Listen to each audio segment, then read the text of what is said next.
We're just crossing the Jordan today. I mean, we haven't really even begun the battles yet. We haven't even stepped 1 foot into the new territory yet. I can't tell you how it's all going to happen.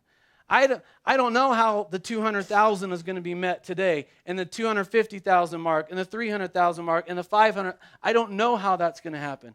I don't know how all the miracles are going to fall in line, but I can tell you that I know they will. Because we serve the God of all the universe. He is the same yesterday, today, and forever.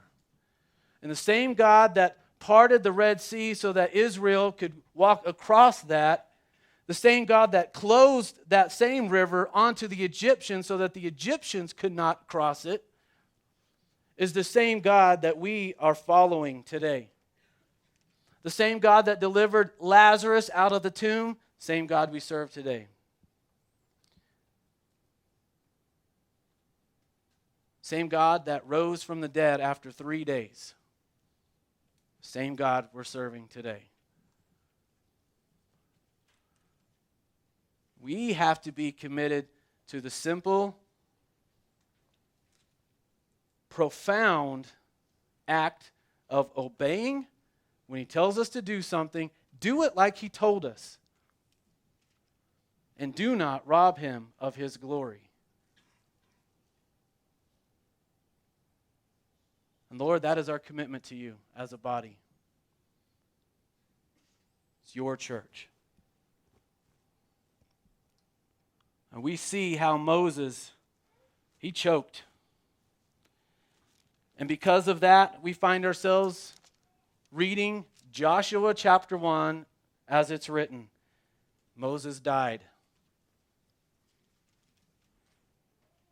After the death of Moses, the servant of the Lord said to Joshua, son of Nun, Moses' aide, Moses, my servant, is dead. Now then, you and all these people get ready to cross the Jordan River into the land I'm about to give to them, to the Israelites.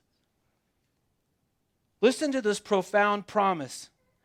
I will give you every place where you set your foot, as I promised Moses. You see, I see us in this picture. We're standing around the yellow twine out there. Around that 11,400 square feet of just open space right now. And I hear the Lord saying to us, I will give you every square foot of this. I have it in mind to do.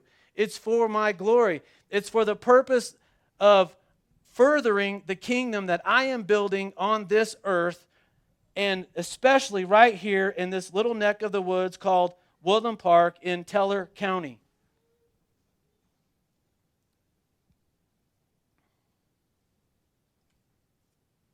And I hear Him saying that, so we're going to do that today.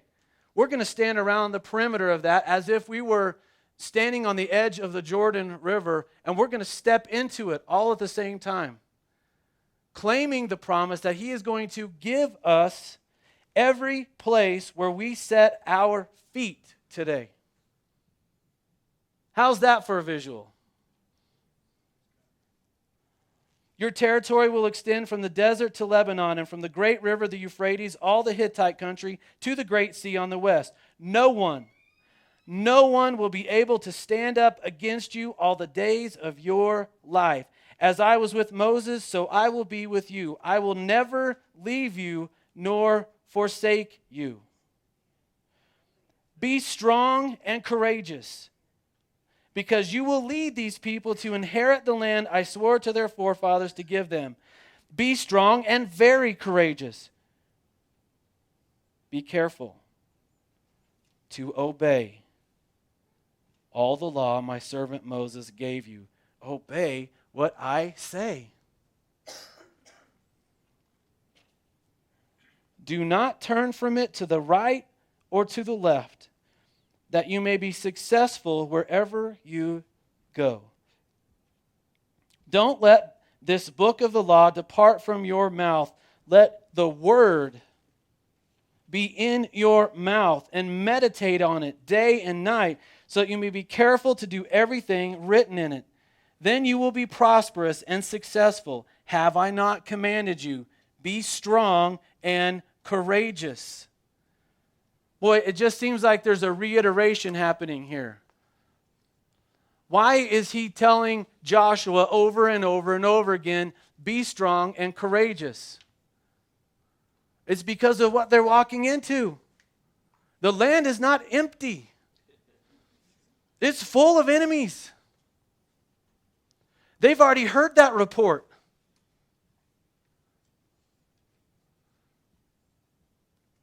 Here's our reality. We're walking straight into resistance, church. Don't think that this road full of miracles is going to be easy to navigate. It's not. The enemy does not want this to happen. The roadblocks that he's already thrown up have been significant, and we have overcome every single one of them. But I tell you, it is not over with. And there are Jerichos out there that we're going to face. There are walls that the enemy is going to throw up into our face. Be strong and courageous.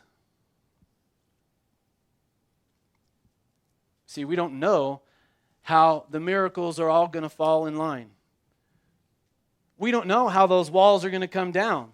We don't know how those walls are going to be overcome. But the reality is, we don't have to know because we're not the ones that are going to do it. He is. We just have to trust and obey.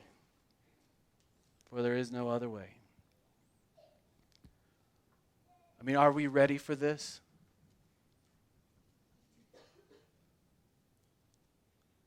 Ponder for a moment. For 40 years, the Israelites knew life a certain way. Manna and quail. You know, they were receiving provision from God for 4 decades. When they crossed over, that stopped. They moved into a whole new phase of life. They had to pick up spears and shovels at that point. It was time to build and it was time to conquer.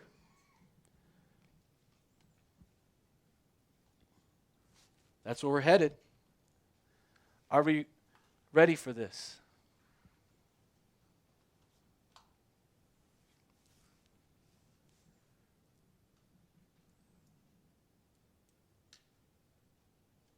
Manna and quail's been kind of nice. Thank you, Jim, for what you said because I felt like it was prophetic. Things are going to change. This isn't about brick and mortar. This is about people.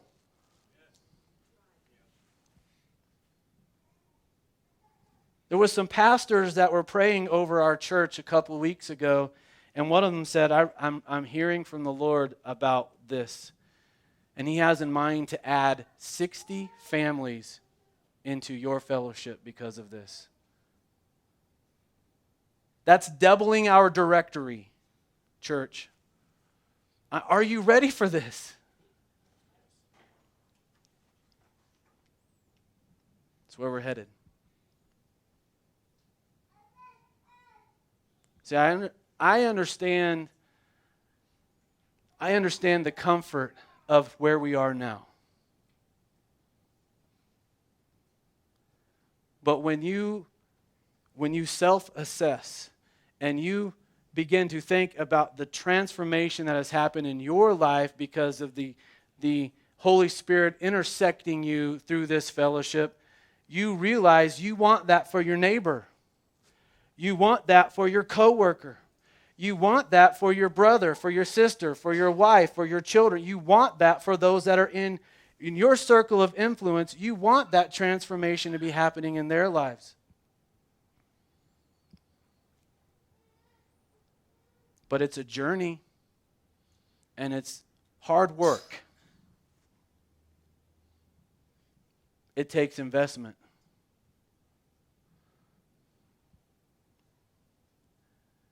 "60 families added into this fellowship." Think about it. That's a whole lot of dirty diapers.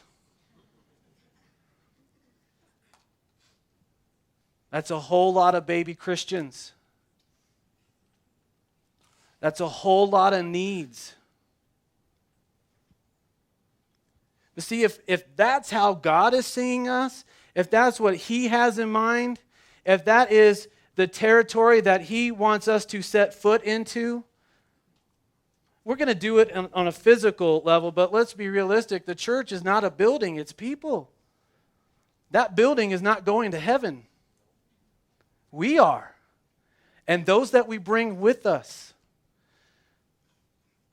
That's the territory He's longing to give us. Will we be strong and courageous enough to step into people's lives?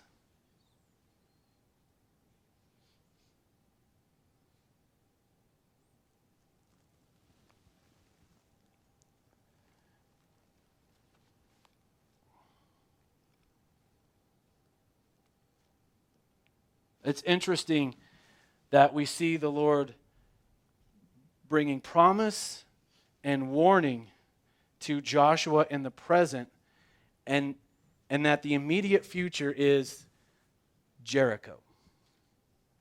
Huge walls, but a really strange story of how the walls come down. Marching around, singing, playing trumpets, 7 days, really? Trust and obey. Do not turn from it to the left or to the right.